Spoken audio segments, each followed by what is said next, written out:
1, 2, 3, 4.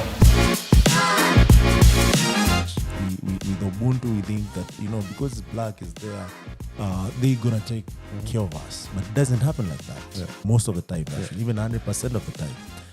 When they get there, they just say, "It's my time to make myself and my immediate family rich, or amass all this." So I think that's something that we can do.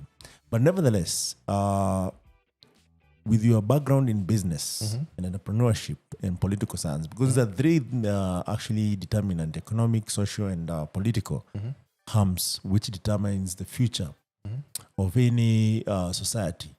So, entrepreneur, Africa has been not doing so bad, I would say. I'll give credit where it's due. I've been in the ecosystem for now over 12 years. One thing I've seen is that people who are willing to put in work, especially in Africa, I want to speak about Black Americans. So we have companies that are actually more tech-oriented. We have businesses that are taking up the tech itself, and that's where the premise of Africa's talking comes in. We have developers who are willing to build solutions for the existing business that don't have the capability of doing that. Also, Africa's talking comes in that. And we have so many smart minds coming back in Africa to help build those platforms. So also, it's interesting to talk to you because also Africa is really strong in sports. And I think that could be a wealth creation avenue for athletes. So I would like you to bring your entrepreneur acumen into this and maybe strategies that we can use to make sure that we are thriving also on the sport side of things. And, I thought about it and I was watching what was done in the sports landscape in Africa. I've seen that we're going to have this same webinar on sport in Africa, XYZ thing. But it's only to talk about maybe marketing, money-driven things. Yeah. And, I'm still looking for those organizations like Giants of Africa, for instance, who is doing a great job. Why, beside basketball, why can't we just contact their president? Hey, let's have a joint venture. Every time you do your event, let's give some space for those 3 days or 4 days for Africa Talking come and give introduction to coding to those basketball players. Yes. So maybe, because not all of them going to become pro players. Yeah. It's easier to gain a good living from being a developer to learn how to code than to go to this league. Yeah. And do some joint venture. So at least that's true, because today education is all on the smartphone, on the computer. You just need your laptop and internet. You need your That's laptop. all. That's all. Yeah. Give them a real future. Yeah. You're not just giving them gears and put them all over that, we do this, we're building basketball courts. And not that it's bad at all. Yeah. I said, you can still do both. Yeah. And thrive. Build Yeah. and reduce maybe 2 hours, or they can wake up earlier, but still make some time for the team at Africa's Talking to join and to do introduction to coding, to develop programming 101, algorithm. Like a compact thing in 3 or 4 days. So when they finish the camp, they also leave with a certificate that knowledge. The knowledge. Yes. And then after that they can pursue on their own. But at least the camp was technology driven. Yeah. And we can do both. Yes. Because, and besides sport, I'm thinking about this Cameroonian guy. And he was doing security at the hotel. Yeah. And one morning I was going for my jog and he was going home because he finished his night shift. Yeah. And we started talking, and this guy has a master's degree in African literature. Yes. And I was so amazed. And he's he can't find a job because, and he knows African literature. Yeah. And my first thought, I say, why don't you teach online? Mm-hmm. Create a curriculum, create a page, create a system where, people from all over the world can learn from it. Can learn from you. Yeah. You give some conferences online. Yeah. You schedule your time and which author you're gonna talk about. Yeah. And people can go there. Yeah. And they pay. Yeah. To go on that platform. Yeah. And if you don't know how to put it together, you can always find webmasters, and all you have to do is to create your content, your classes. Yeah. So Africans are able to learn about African authors. Yeah. Because for us who grew up in France, the only African authors that we were taught at school are the African authors that white people like. For sure. So, and if you didn't have any other sources of education, you will still go with those authors which are not bringing much. Yeah. And one thing that struck me when Chimamanda Ngozi Adichie released her first book, We Should All Be Feminist. And the book was very cheap because France, it's a country of culture as well. Yeah. So anything that has to do with culture, books and all that are very cheap. The school is even free. University, you pay maybe... University are public, are good, are public, and per year is about 5,000 shilling. That is US dollars? No, shilling. Kenyan shilling. Kenyan shilling. Oh. It's how that university in France. Well, yeah, it's $50. They are give or take. Equivalent of 500 US. 50,000. That is 50,000 Kenyan 50,000. Yeah. That's give or take. Yeah. How much you pay? Oh, that's for university interesting. in France. The whole year. The whole year. How many semesters? You have 2 semesters. In primary school, high school, totally free. School is free until 16. But private, you have to pay, of course. If you want to pay, you're going to private. Okay. But the public teachers is who really teach good. In private, they're also most of the time you find them also teaching in public and in private. It's the same teacher. So it doesn't make any difference. No, I had a English teacher and some other teachers who were teaching us in public school, and after they go and teach English to those prestigious private schools. Yeah. It's still the same teacher. Yeah. Maybe the ego is better when she goes there, but maybe there's more money and all that. Yeah, but it's still free for us. Yeah.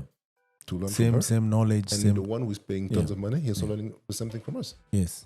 So, by saying that, it's just that I even forgot what I wanted to say.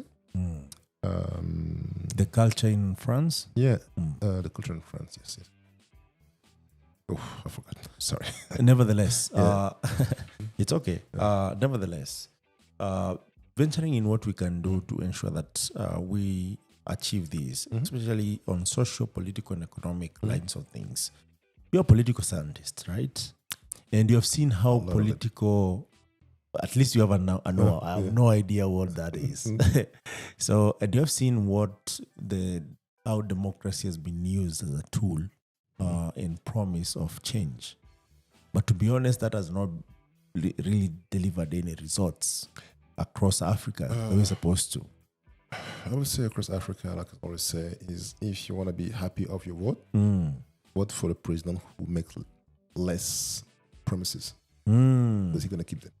Oh, I see. The ones who are giving too much promises, they're never going to pick them. So look at the one who doesn't commit too much. Yeah. This one, at least you know that he's going to deliver what he said he's going to deliver. Yeah. So you're not going to be surprised. Yeah. And then it's a game. It's a game, and the thing is, today, some people in the West said that if you run some opposing groups in your country, it's all you need to have opposition, and you're considered Democrat. Okay. I take my example in my country, Chad. Yeah. Is Chad that is a democratic country? No. But consider like it's a Republic of Chad. Yeah. Because you have a dictator. Yeah. And since he agreed to have dance an to the opposition, tune. because he agreed to have an opposition, he even gave money to the opposition. Okay. It's okay. Okay. So I'm a Democrat. Ah. So that's just the game that they play, and but it's the same old way of control. yeah. And the thing is, so what how can we get out of this? Because if you're not politically stable, democratic or otherwise, it's really hard to thrive. Yes. If I look at the French-speaking African countries, the 14s, I only believe that military has to wake up and do the job. And you need an enlightened general or an enlightened military guy, like the example that we had in Ghana with Jerry Rawlings. He came after a coup, and he made sure that he's going to build the country a certain way. Yeah. So this is why Ghana is thriving. He's driving. Yeah. He's driving. Yeah. So Mali, they tell France, hey, watch out. Now they want to be, and they showed it. They talk the talk, walk the walk. And let me ask this now that you're from a Francophone country. I've had this. Do people send all their resources there in terms of, and then take it as a loan? Okay. Or what is that analogy? How does it work? What I can say, like, I'm not an economist and I don't work on those banking institutions, but I know a few people. I will ask them because this is their work. So if you send me the exact question, I'm going to ask them. Yeah. But the thing that I know is that, every year, African people from the French zone, they pay a tax. To French? To France. Oh my goodness. For the good. Then it's the same thing. For the good deeds of the colonization. Say what? Yeah, you can Google it. African country are paying the tax. You must be kidding me. For the good deeds that colonization did to them. Oh my goodness. That's why there is all these coup d'etat everywhere in French and colonized countries. And not even that. Let's say you take 1,000 CFA from Cameroon. Yes. And you travel to Senegal. You also use franc CFA. Franc CFA. So you have to exchange the money in Senegal. Yeah. Because your 1,000 francs is not the same as the other francs. Is less than 1,000 Senegal. Okay. So let's say, let's give you an example. It's like you're in New York. Yeah. You have $1 bill. So you have $2 bill. Yeah. And you travel to California, to Los Angeles. It becomes less by the fact that you're in California. Yeah. Because franc is franc. Or the euro. The euro is better because euro, although it's different countries. Yes. And they all use the same. Yeah. You move from maybe France. So if I go to Italy, I can pay with euros. In the same value. Yeah. So technically the way, they separate like those two francophone economic zone. So I'm living in Chad with 2,000 francs. When I arrive in Senegal, it's 1,500. I have to go to the exchange bureau to exchange the same francs. My 2,000 francs and the equivalent. And get less francs. I'm going to get less. Technically, I'm going to get 1.5 Senegalese francs. Let me ask this then. What would happen if these guys denounce this colonialism and said enough is enough? Let's take care of our future. When they agree to receive the support of France. So there's some agreement. What are the concessions that they we're going to help you to get there? But don't. It's not for free. Don't get into our businesses. If you do it, this is what you expect. This is what's going to happen. So there are written agreements and signed. I assume. I assume. Goodness. And And today, it might shock people. Yeah. Before long, at the beginning, I said love is blind. Yeah. Guinea has a coup d'etat. Mr. Doumbia, Mali. yeah, the new commander-in-chief Guinea. His wife is French and white. President Omar Bongo of Gabon. His wife is white, French. President Alassane Ouattara from Ivory Coast. His wife is white, French. So who their kid are both. Yeah. So how can you be truly independent in your thought and action and policy and even your politics in your country? Yeah. You naturally gonna be a servant to friends. Yes, yes. Whether we like it or not. Yes. Education is only from the mother. Yeah. And I always wonder why so technically, if you have a meeting of first ladies of Guinea, Ivory Coast, Gabon, you're gonna have white faces wearing African clothes and say these are the first ladies of Africa. And the only African looking thing is the attire, right? Yeah. It's like a play in the what's the name of New York? New York. What is the name? The Broadway show. Broadway show is like a Broadway show play, right? So we have a long way to go. We have a long way to go. Do you think we have no choice than being optimistic? We have no choice than continue the conversation and struggle and continue the struggle. Yeah. If we give up, we're going done. back to point zero. Yeah. Progress is slow. Yeah. But it's coming. Yeah. So do you think maybe United States of Africa would solve some of these issues? United States of Africa. Maybe coming together, regrouping, trying to forge our own future. Okay. Well, I haven't read the book from Mr. Teddy Warrior, Son of the Nile. But based on what I heard, I learned so much from the little thing that I learned. Yeah.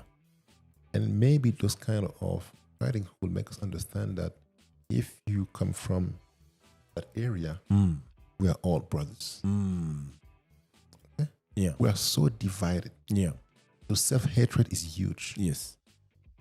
Yes, you have the. So we don't even support each other. We don't, because that's the conditioning. Yeah. And because our own brothers sold us out as slaves. And that only by having conversation, by making sure we use media, by making sure we teach, and we can back up everything that we're saying. Yeah. Because we don't know. Many people, I have friends, they are in their early 50s.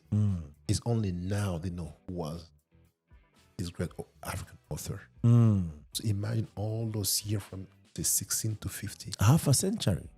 You were completely in the unknown. And you were, there is one movie by Quentin Tarantino, Django.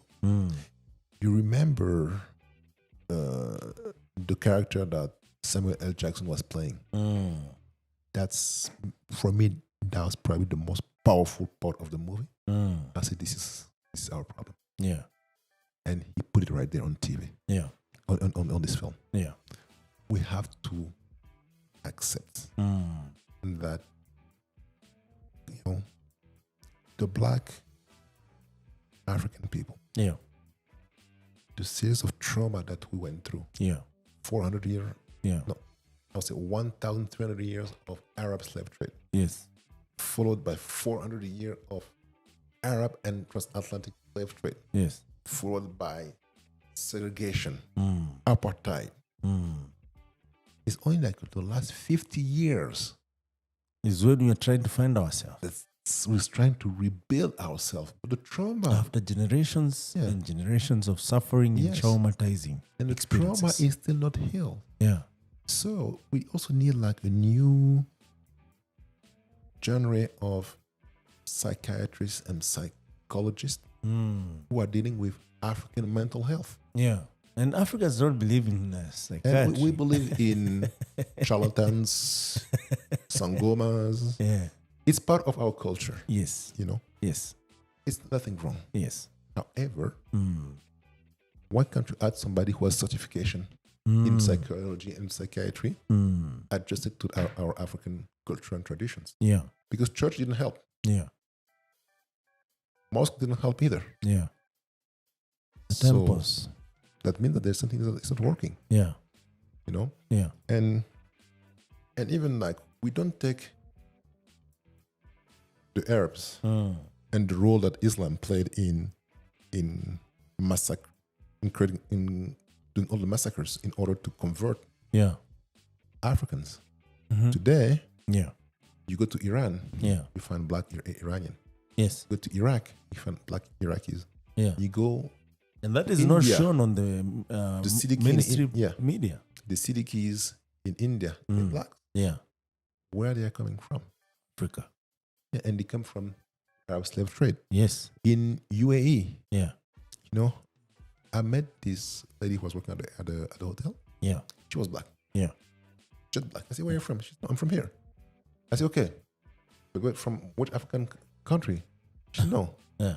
The real people of UAE are black. Yeah. I said, what? She said, yes. And my origins, we are the true Africa. Emiratis. Yeah. And this is us. And I never knew that before. Yes. And she is. I told you the history is deleted or altered. And again, because how media is growing, I only believe that it's going to be through media that we're going to be able to expose, teach, and disseminate create knowledge. parallel, semi-private institutions. Yeah. That every black kid should be obligated to go and learn. Yes. Because it's easy to send them to Quranic school or to early Christian school so they can learn the Bible. Yeah. Why can't you learn also other things that can complement those things so you know exactly where you stand? Yeah. All the group, China have their own religious beliefs. Yeah. Japan have their own religious belief. Yeah. India, and well documented and stored. Have their own religious beliefs. Yeah. Africans don't. They're either Christian or they're all over, not Muslims. Nowadays they're all over. They're all over the like electrons, all over the places. Now there's atheists. I hear the Africans who are atheists. Yes. Not something that was so common in 90s and when I was growing up. So we have this culture that value the ancestors and we respect our ancestors. Yeah. And also that is like being wiped away after because we want to build into the dominant system. True. And I would say some of the white audience might disagree. And again, even if I had in front of me, if you were white or Arab, I would not change anything that I said. Yes. Because I believe that we must have an honest conversation. True.